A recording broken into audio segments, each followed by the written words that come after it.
Next week is the annual State of the Union address, and as Biden and his team prepare, some of the most well-known progressive Democrats are urging him to use the opportunity to call for a ceasefire in the Israel-Hamas war. Here's what AOC had to say. Of course, my hope would have been, and continues to be, we should have accomplished a ceasefire by now. Rep. Alexandria Ocasio-Cortez, New York Democrat, who co-sponsored a resolution for an immediate ceasefire, tells Time on Thursday. But absent that, I would certainly hope that he speaks to the necessity of that at the State of the Union.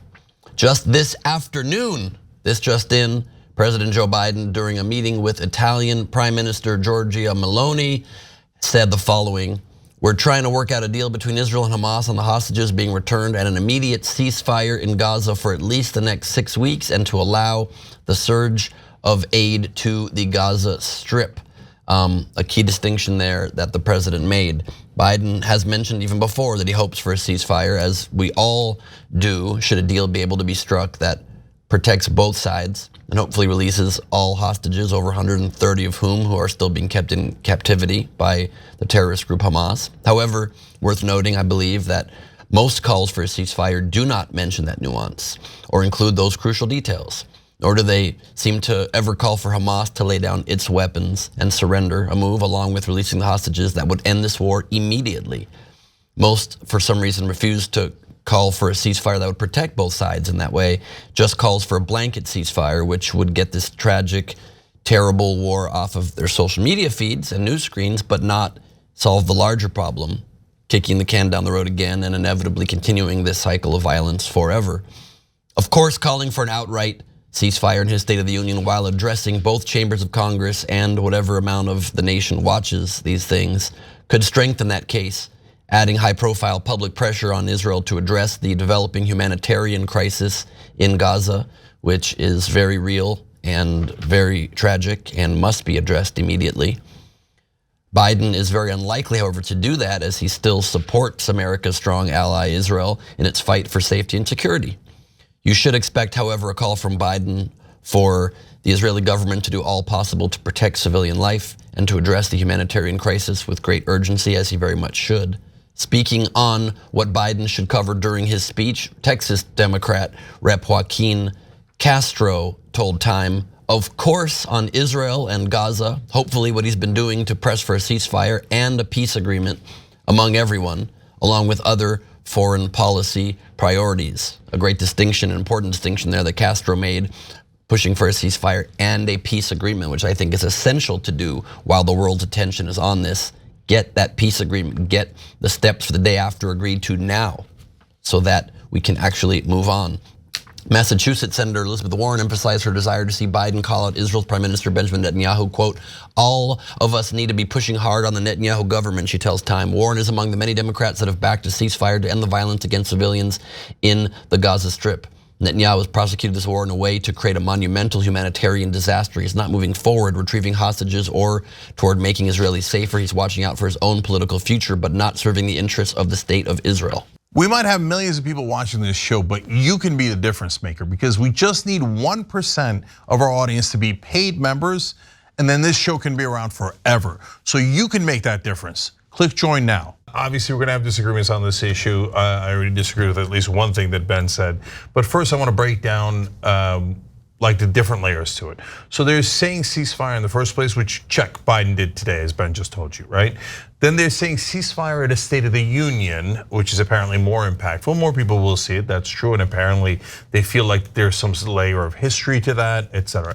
And we will definitely disagree on this too. I find all of that fairly useless. I think there's only one thing that matters.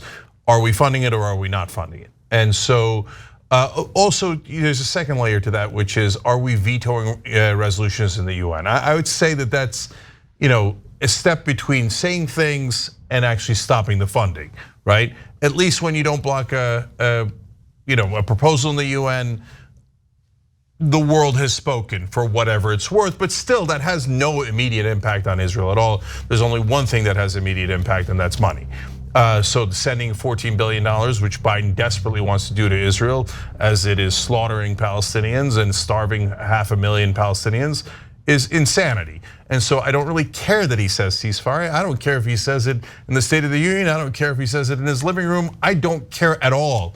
And I know that a lot of people that love peace and love the Palestinians and support the Palestinians think that it's really important. I think they're just kidding themselves. I think those are just quarter measures just to make themselves feel better because they know that they can't actually turn Biden around. Biden is never, ever, ever going to part with Israel when it comes to the only thing that matters, which is do we fund it or don't we fund it? So, I don't know if Ben thinks that it might be a step too far, but I do want to say 2 more quick things here. When you said, Ben, that if there's a return the hostages, get a peace deal that way that ends this war immediately, but that's one of the core problems. And so another half step is criticizing Netanyahu. Good, I'll take it, but it's really all a suggestion. So it's again, just barely a thing. But in terms of would it actually end the war if we said, hey, Hamas, give back all the hostages, and I assume there'll be some sort of prisoner exchange, etc., and Israel stops. But Netanyahu has very clearly said, no, it will not end the war.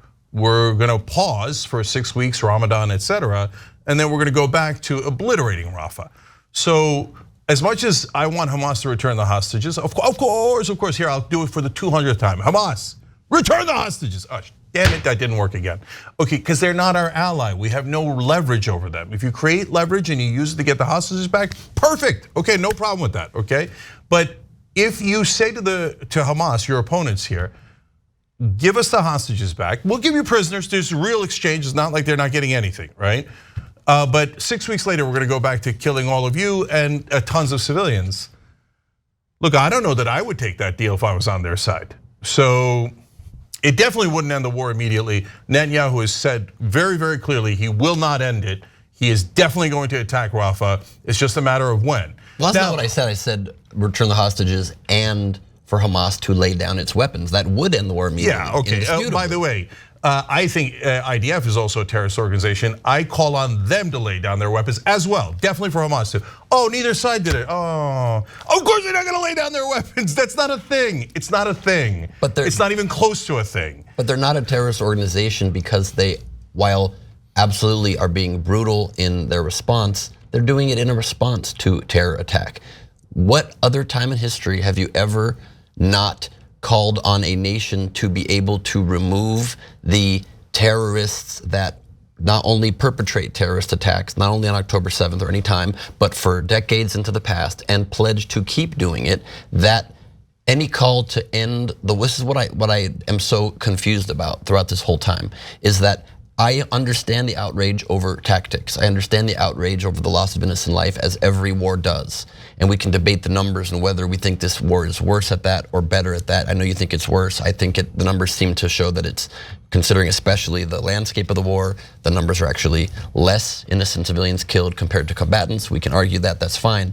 But why is the solution that you are okay with, and that so many people just calling for ceasefire are okay with, leaves the terrorists who promise to continue attacks in power? Even if you consider that on the Israeli side, they're not going to continue attacking if they get a pledge of peace.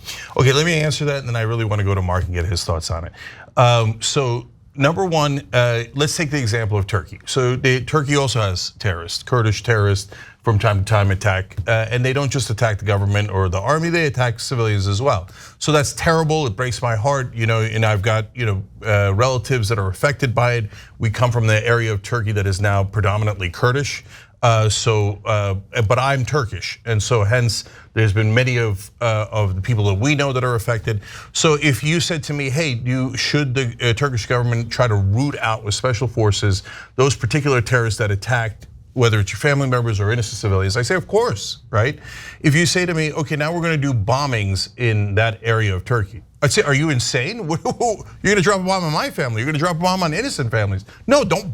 That's lunatic to bomb. We're going to drop 2,000 bombs. No way. I would never. Now we fast forward to where we are today. If the Turkish government's already killed 30,000 Kurds, Of whom 10,000 are the bad guys. Yeah, and the Turkish government claims of whom 10,000 are bad guys, not independently confirmed, not even close to confirmed. But even if you grant nor are the numbers of Hamas independently confirmed. Yeah, no, that's every independent organization, human rights group, etc. Numbers. They don't have independent talliers. It doesn't matter because I'm going to grant it to you, even though I don't come close to Ditto. it.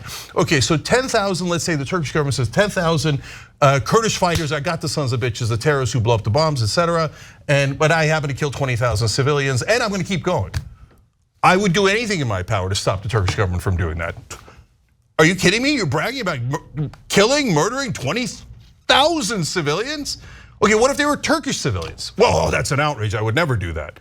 Well, okay, then you're saying you don't care about Kurdish lives. I'm just using that as an example so you could clearly see it's insane.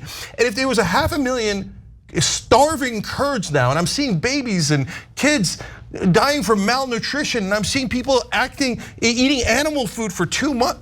I'd do anything in the world to stop that government. That should be fixed. From going. That part should be fixed. And if they said, hold on, and if they said, well, the Kurdish terrorists haven't stopped. Well, of course they haven't stopped. When do you think that, you just killed 30,000 of our people, so we'll stop now? Said no one ever. Guys, you have to have a realistic. That's not true. People sometimes surrender when they lose in war. Yes. When you've murdered an insane number of people, and we stopped that and we passed war crimes because we got tired of murdering an insane number of people.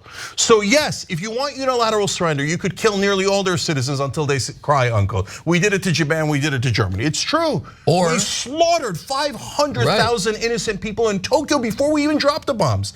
Their houses were made of paper and wood, and we dropped fire bombs on them, and we burned them alive. Yeah, and a lot of people say that as like, haha, you see that? No, that's not you see that. That's horrible. That's one of the most horrible things I've ever heard. And no one's calling for that.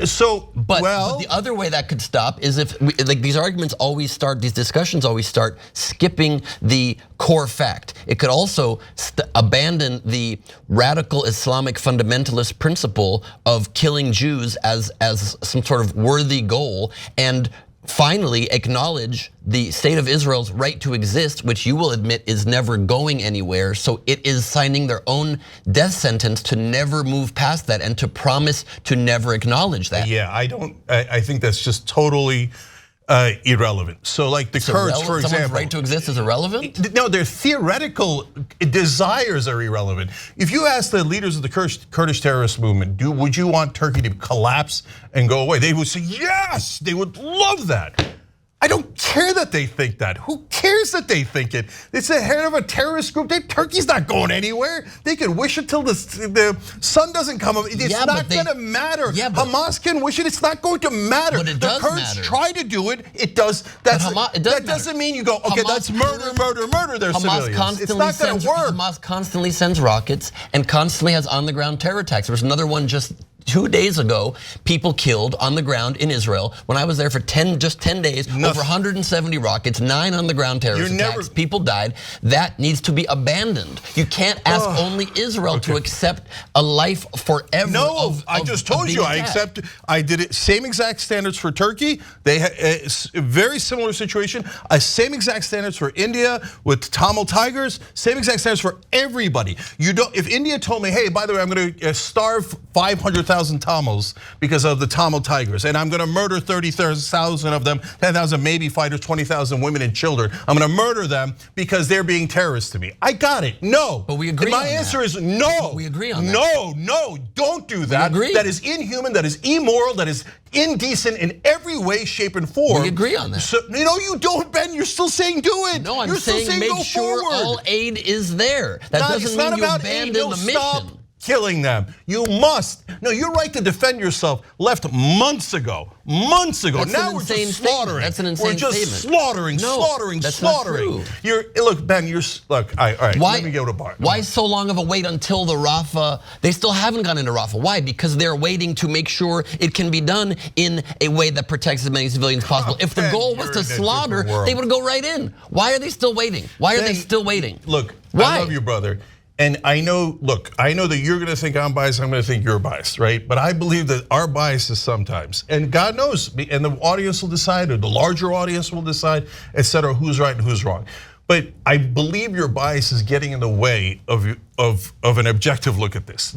outside of this insanity of American politics and media, the whole rest of the world is looking at it in absolute horror. And they can't believe Israel is still going. They can't believe it.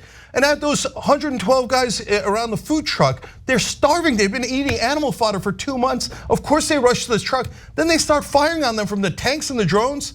Indefensible, period, not close. The whole world is looking on in horror. And guys, what are you doing to Israel if you're on that side? What are you doing to Israel? You're getting the whole world to despise Israel. And it doesn't matter what I say or what Ben says or Mark says. They're gonna think that because they have eyes and they see people being treated like animals and starved to death and then slaughtered by tanks and drones. And because they get biased information. I want to hear Mark's thoughts too, but just one quick thought back on that. It was terrible and tragic what happened around those aid trucks, but you can't ignore facts when you present that fact that yes, it seems probably whoever's operating those tanks messed up horribly and killed innocent people, but you can't ignore that there is a long history of people who are either civilians or dressed as civilians blowing themselves up with suicide vests. You can't ignore that because that explains the extreme nervousness to having them approach tanks. You have to at least share that fact. No. All right, I don't at all.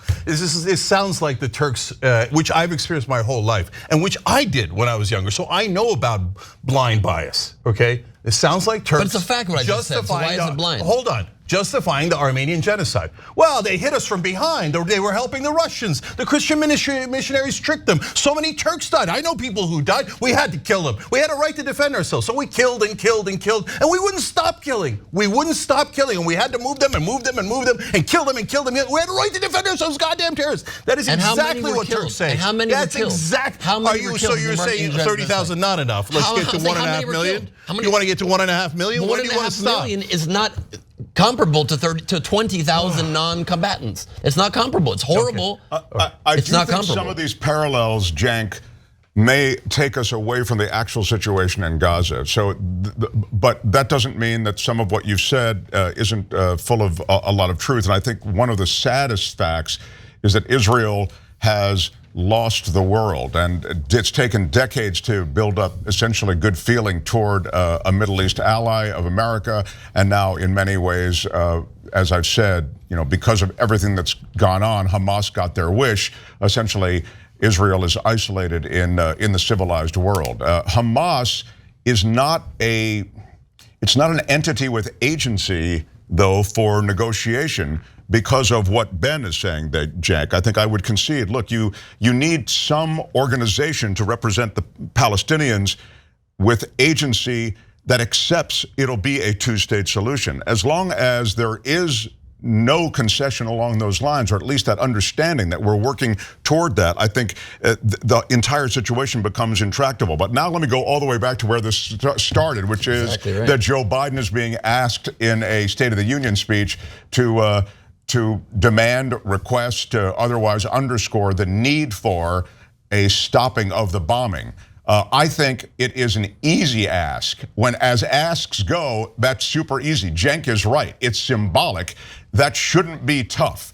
Include it, mention Netanyahu, don't mention Netanyahu ever. I mean, I think some kind of mention in the State of the Union is a reasonable ask. And I'd be surprised if he doesn't on some level mention that. He's going to, but he's going to say with the hostages, as should be. Yeah. And, go ahead. Mark, let me ask you something. So this point is driving me crazy.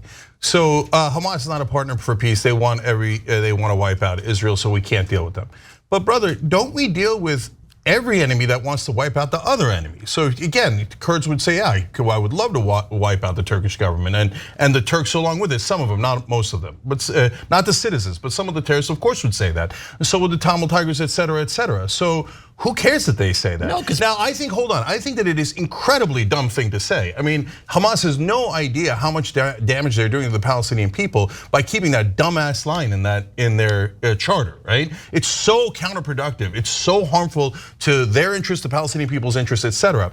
But in reality, it is absolutely positively irrelevant, and I can prove it, because Netanyahu has now very clearly said, I'm not for a two-state solution and I will never allow a Palestinian state. So, okay, does that mean I never want to, if Netanyahu wants to do a peace deal, I won't talk to him? No, of course I'll talk to him. It does mean get rid of Netanyahu. I think Netanyahu is an absolute blight on Israeli politics and on the world. It most certainly is. It's not irrelevant in the least. I know, but if you offered a peace deal, would you say, no, you want to wipe out the Palestinians, so I don't want to deal with you? No, you talk to the guy you got to make the peace deal Offering with. a peace deal, I don't see a peace deal being offered by the terrorists next door type thing, by Hamas or by Hezbollah or by. No, they're always working on a peace deal. Not like Hamas and Israel are almost witnesses to that peace deal. It's the Qataris and the Saudis and the Americans that are working on a peace deal. And the peace deal is actually relatively straightforward. But Netanyahu says there's no way I'm going to end the occupation, and Hamas says if there's no way you're going to end the occupation, there's no way we're going to stop fighting. No, that's the reverse order. Hamas says they will never allow Israel to exist, and then do October 7th, and then he says, well, in response, the two-state solution is currently dead because you're promising to kill us. That's not a partner for peace. That's the correct order. Okay, so I already know the answer to this, but I'm curious what you guys are going to say. And last thing, because we got to go to other topics. So if Hamas actually laid down their weapons and did everything that they were asked for, they all in mass surrendered, gave all their weapons, gave the hostages. Do you think the Israeli government would then immediately make a peace deal, two-state solution, end the occupation of Gaza and West Bank? I think there's no chance they would do that. I think 100% they would immediately, the war would be over. They would call for elections immediately. Netanyahu already has lost the majority control of his coalition. He will lose. Benny Gantz or somebody similar will be put in office, and there will be a peace agreement within a year. Yeah, I don't believe that for 1 second. You just said it was relatively straightforward. If you get rid of the problem and the leader who's against it, what's the roadblock, Mark? Do you agree? I do think the Israeli body politic is far more complicated than you're giving it credit for, Cenk. There is not, Netanyahu does not have all the support in Israel. I mean, I think they look for any opportunity to toss I him. want to be clear. Netanyahu's lost all support, and mainly because he didn't defend Israel on October 7th, let alone. Right, I agree with that. Yeah, maybe for the wrong reasons. And I want to be clear too. I think Benny Gantz or someone else could make a peace deal at some point, and I haven't lost hope in that at all. And I haven't lost hope in the Israeli people. I believe they're going to get to the right place, but God, they're taking a long time. But if we have this idea that, hey, Hamas lays down their weapons, every Palestinian just simply stops fighting altogether forever and ever and says, okay, please, we're at your mercy, we're at your feet, which I guess Netanyahu and the right-wingers would love. Broken people, they are broken completely.